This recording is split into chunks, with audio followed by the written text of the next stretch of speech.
رمضان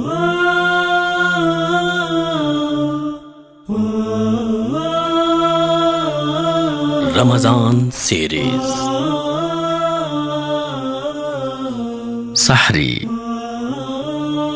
شرعی اصطلاح میں رات کے آخری پہر میں کھانے کو سحری کہا جاتا ہے۔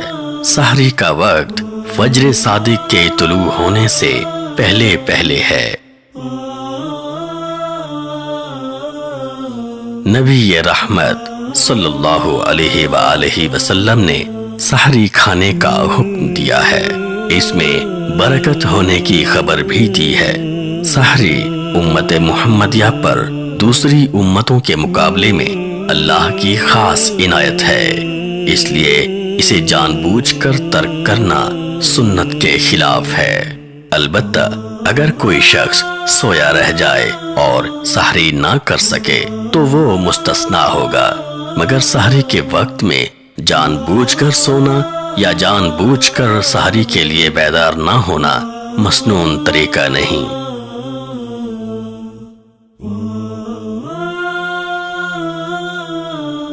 لوگوں کو سحری کے وقت سے آگاہ کرنے کے لیے اذان دینا مسنون ہے۔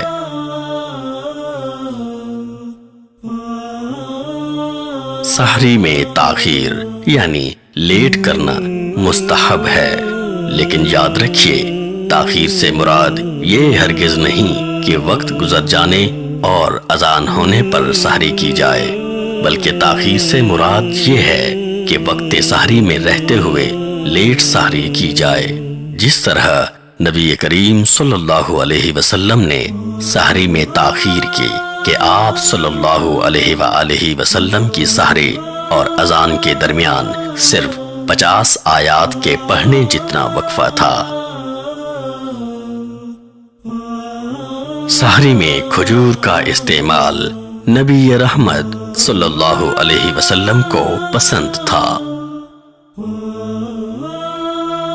اگر کسی آدمی سے سحری کھانے میں زیادہ تاخیر ہو جاتی ہے اور وہ اذان فجر تک فارغ نہیں ہو پاتا تو اذان ہونے پر جو برتن یا لقمے اس کے ہاتھ میں ہیں ان سے وہ اپنی ضرورت پوری کر سکتا ہے۔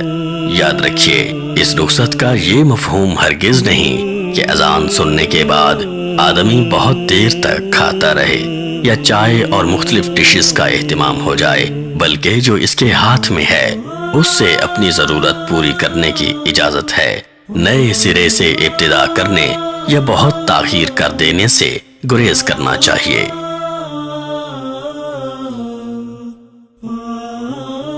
حالت جنابت میں سحری کرنا جائز ہے۔